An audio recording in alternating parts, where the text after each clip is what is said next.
Bonjour les enfants, c'est papa. Bienvenue dans notre deuxième podcast de la journée les enfants. Bienvenue à la clinique.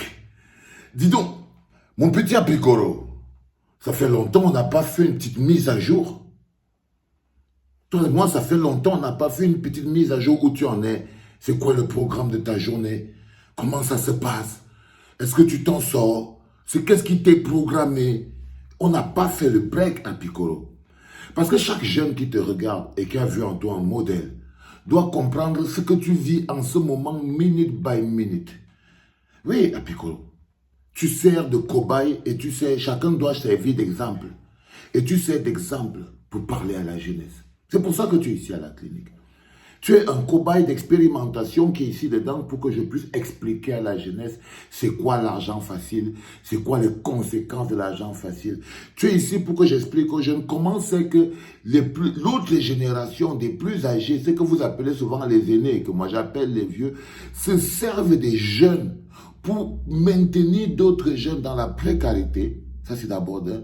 Mais pour mettre encore la jalousie. Parce que tu n'étais pas seulement un jeune qui a pour but de humilier le travail des autres jeunes et de les maintenir dans la précarité. Mais tu as aussi pour but de provoquer la jalousie dans leur cœur, de banaliser leurs efforts. Un gars se lève tous les matins à 5 heures, il dort à 23 heures et tu essaies de lui faire comprendre qu'il ne travaille pas encore assez. C'est pour ça que je reviens te faire une petite mise à jour. Pour que vous les enfants, vous regardez très bien comment est la fin des gens qui ont la faim sans fin. Comment se passera toujours la fin de ces jeunes qui ont la faim sans fin. Et pour que vous compreniez aussi que quand on a fait cette chanson, que ces pays quenchent les jeunes, mais ce qu'on a oublié de vous dire, ce chanteur célèbre a oublié de vous dire, c'est que c'est aussi aux jeunes de sauver le pays. C'est aussi aux jeunes de sauver le pays. Ok? Donc on doit tous faire une petite mise à jour avec Piccolo. Alors le programme c'est quoi? Parce que j'ai 2 ou 3 Congos à régler avec toi. Premier programme, tu restes au CED, j'ai lu aussi que non, peut-être que vous serez chez le directeur, le commissaire du gouvernement aujourd'hui à Piccolo. Parce que toi, si tu veux savoir ce que je suis en train de faire, là, au moment où tu vas regarder cette vidéo, je serai certainement à Marseille, à Piccolo. Je serai sur un bateau, je serai quelque part à Marseille, sur la marina, couché sur un bateau, en train de me faire bronzer sous le froid, côté pile et côté face, en train de me souvenir de ce qui se passe dans ta vie. Donc, qu'est-ce qui se passe? Toi, tu seras où? Tu seras au CED? Ou bien tu seras chez le commissaire du gouvernement? Tu vois que c'est mieux d'être chez le commissaire du gouvernement, non? Maintenant, tu apprécies le bonheur d'aller chez le commissaire du gouvernement. Et j'ai vu que tu as maigri à Piccolo. Ah non, ne laisse pas les gars te faire des caresses en prison. Hein. Parce que c'est toujours comme ça que ça commence. Il y a tu n'as pas vu que nous quand on est sortis de prison, on était sortis costauds, forts.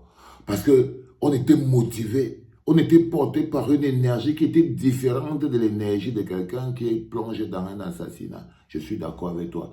Nous, on était portés par cette énergie qui me porte aujourd'hui, l'énergie de la positivité, l'énergie du pays. Mais je t'ai vu que tu as perdu du poids. Il faut manger à Piccolo. Ce n'est pas la fin de la vie. Tu fais du sport et tu manges. Fais du sport, mange et dors. Ne reste pas là à penser à qu'est-ce que Ivana fait dehors. Est-ce qu'elle est encore avec toi? Elle n'est plus avec toi. Dis-toi que si tu sors, tu la trouves, c'est bon. Si tu ne la trouves pas, tu continues seulement ta route. Ne pense pas aux choses des autres. Même les enfants que tu vois, ça va être compliqué. Ivana ne va pas venir avec les enfants dans la prison pour venir te voir. Donc s'il te plaît, ne plonge pas dans les soucis. Parce qu'il faut que tu comprennes que la qualité de soucis que tu vas attraper, les soucis la nage.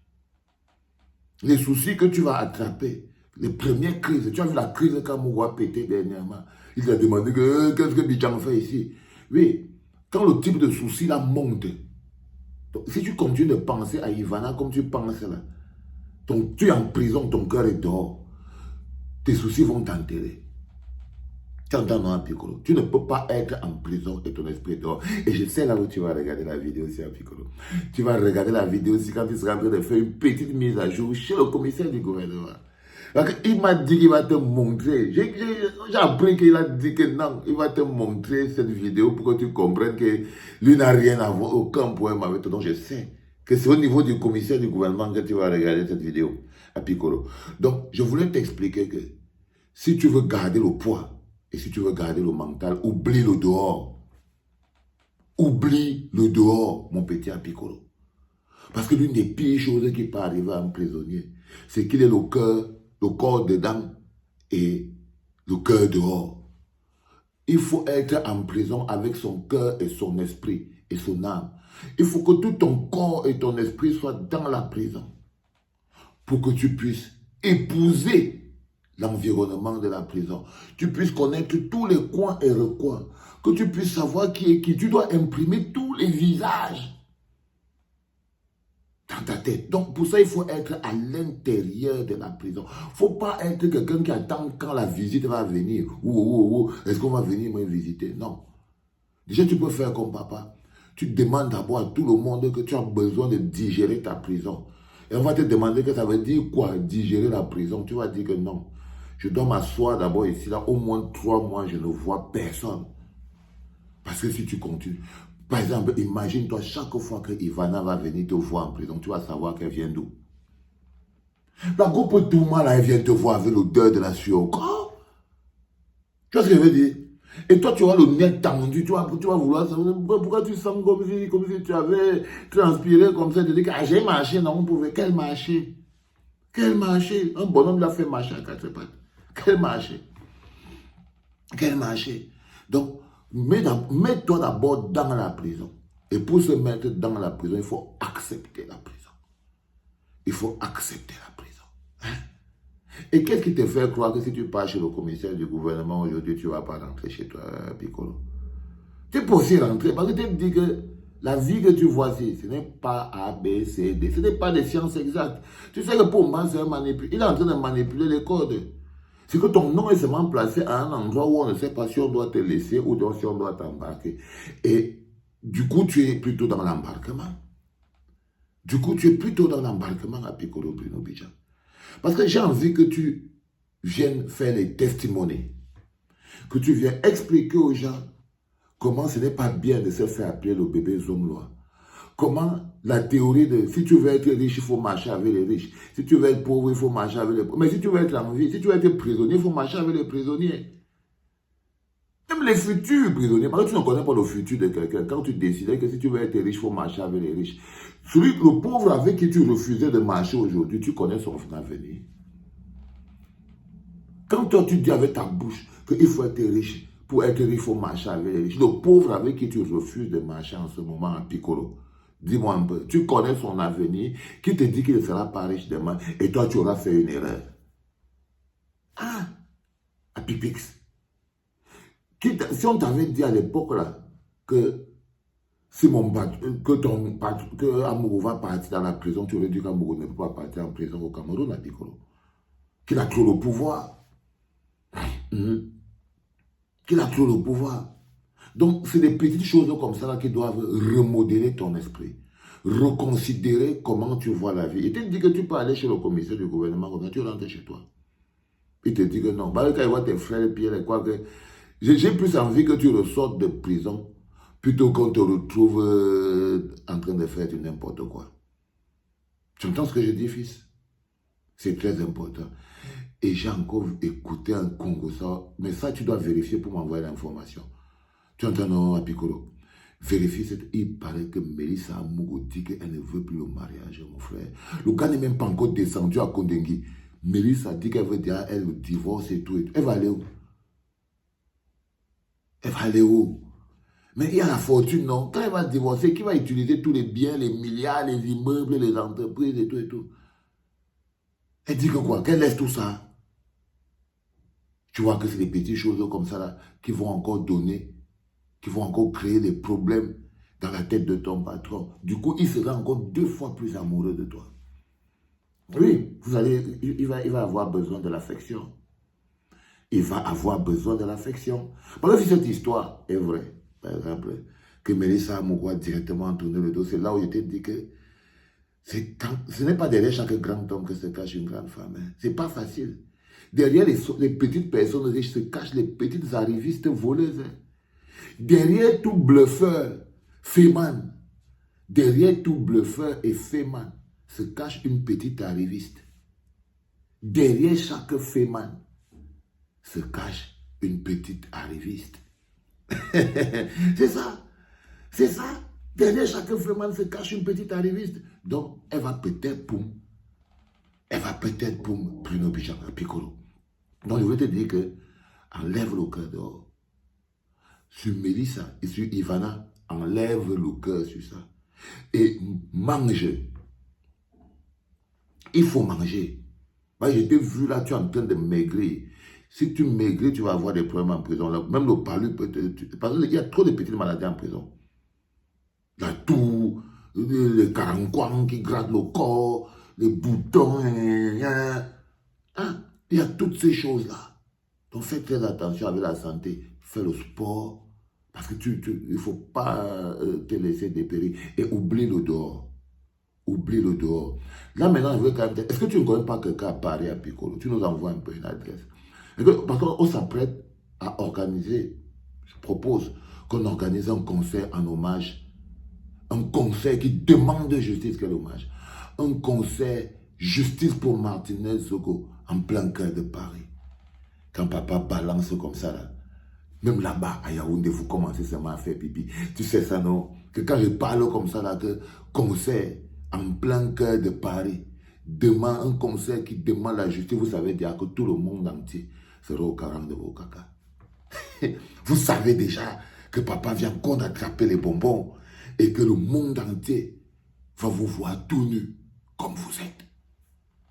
Comme vous êtes. Un pays où le ministre de la Justice peut être trempé dans l'assassinat d'un journaliste. Un pays où le ministre des Finances a une blanchisseuse qui lui permet de blanchir les finances publiques à son avantage. À son avantage. Un pays où un journaliste peut sortir pour aller faire pipi, il ne revient plus. Non. À l'indice de démocratie, on va voir votre âme. Et oui, c'est normal.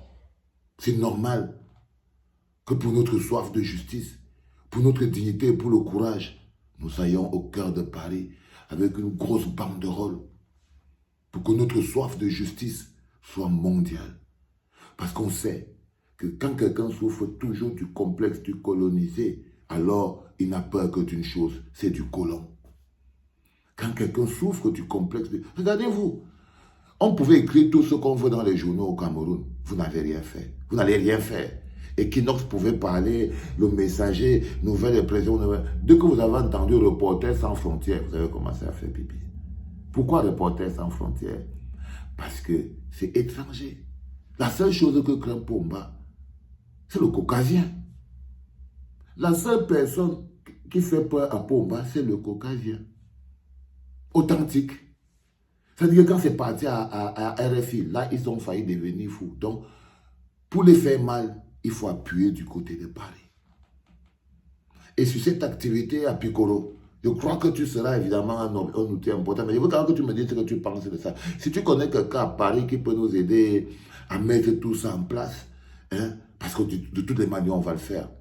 Les gars, il faut créer un comité d'organisation. Il faut mettre sur pied un mécanisme d'organisation clair. Je vous le dis et je pense, je vais le répéter autant que je peux. C'est comme la pétition. Parce que c'est un enchaînement de choses. C'est un enchaînement de choses. Tout le monde qui a signé la pétition devrait être apte à venir à la grosse veillée. Parce que c'est ce que nous allons organiser. Justice pour Martinez et justice pour tous ces gens qui sont morts au Cameroun. Et surtout, c'est une grosse veillée. C'est une grosse veillée. On va voir ce que ça donne les enfants. C'était le deuxième podcast de la journée. Et à Piccolo, comme je t'ai dit, Marseille sous le soleil. Ça, c'est un plaisir que je ne suis pas sûr que si je t'avais dit il y a 6 mois que tu ne vas plus jamais connaître dans ta vie le plaisir de voyager, s'asseoir dans l'avion, sur le bateau, dans le train, regarder les choses passer. Toi, c'est les jours seulement que tu vas voir passer. Les jours, nous, on va voir le paysage. Alors, le paysage ne change pas quand tu es en prison. Donc tu vois les jours passer, mais tu ne vois pas le paysage. Et c'est ça de la différence avec voyager. Voyager, c'est que tu vois le paysage qui défile. Ce n'est pas seulement les jours qui défilent, c'est le paysage qui défile. C'était le deuxième podcast de la journée, le troisième, mais je ne sais pas, mais celui-là, il est livré, vendu. C'était papa.